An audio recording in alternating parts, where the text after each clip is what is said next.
Salam sejahtera Malaysia, terima kasih kerana menonton video-video dalam channel ini. Sebelum kita mula, jangan lupa untuk tekan tombol subscribe, share, like dan komen. Let's go! Salam sejahtera, salam perpaduan. Berita seterusnya dipetik dari Malaysia Kini bertajuk Muhyiddin perlu kemuka bukti atau disaman. Berita penuh. Pengurus SIDAP Lim Guang Eng menolak hujah Presiden Bersatu Muhyiddin Yassin yang mempersalahkannya terhadap kehilangan status pengecualian cukai Yayasan Al-Bukhari semasa pentadbiran Pakatan Harapan kali pertama.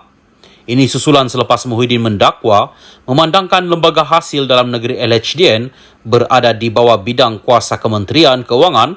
Perkara berkaitan pengecualian cukai mesti melalui Lim semasa dia memegang jawatan Menteri Keuangan.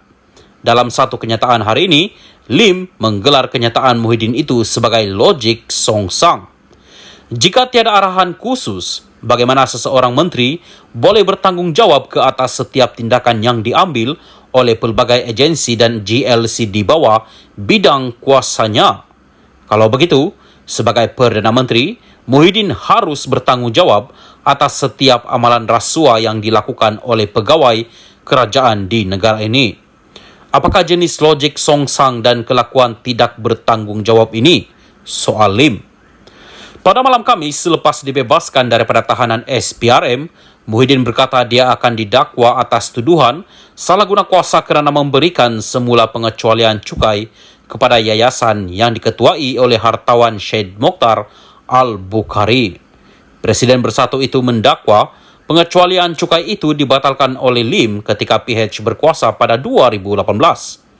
Lim menafikan perkara tersebut dan memberi Muhyiddin sehingga Rabu untuk memohon maaf serta menarik balik kenyataannya itu atau berdepan dengan tindakan saman fitnah.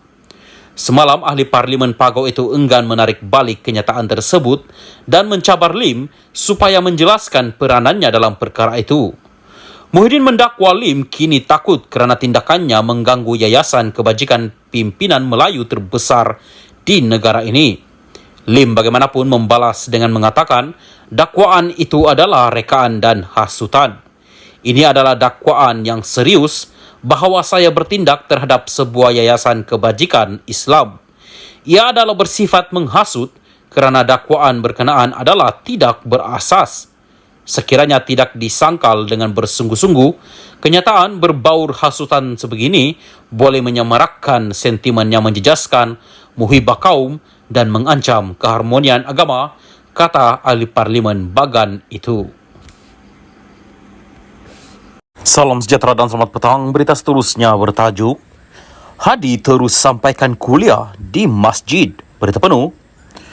Presiden PAS Abdul Hadi Awang hari ini menyampaikan kuliah duha mingguan seperti biasa di Masjid Rusila di Marang, Terengganu. Perkara itu dilaporkan beberapa media dan rakamannya juga dimuat naik di media sosialnya hari ini. Menurut Facebooknya, dia turut menyampaikan khutbah Jumaat di Masjid sama. Sebelum ini, Majlis Agama Islam dan Adat Melayu Maidam Terengganu melarang ahli politik termasuk ahli parlimen, ahli Dewan Undangan Negeri Adun serta senator daripada memberikan kuliah atau ceramah agama di seluruh masjid serta surau di Terengganu. Mereka turut dilarang menyampaikan khutbah Jumaat. Menurut portal Utusan Malaysia, Hadi berbuat demikian di masjid berkenaan selepas majlis penyerahan tabung bencana gempa bumi Turki dan Syria peringkat PAS Terengganu di situ.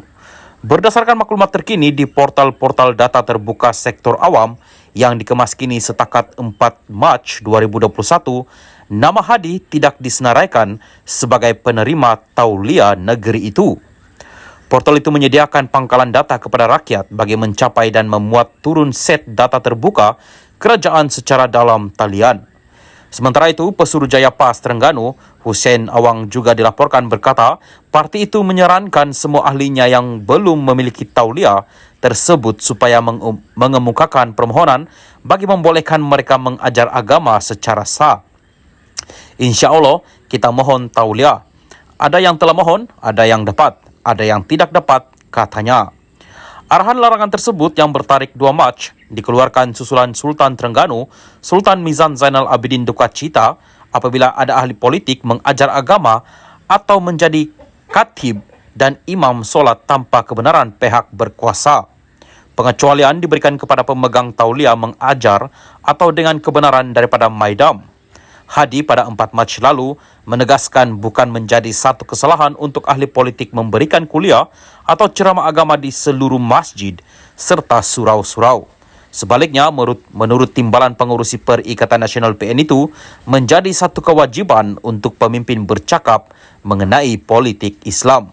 Malah katanya, Nabi pun cakap politik dalam khutbah. Sekian berita.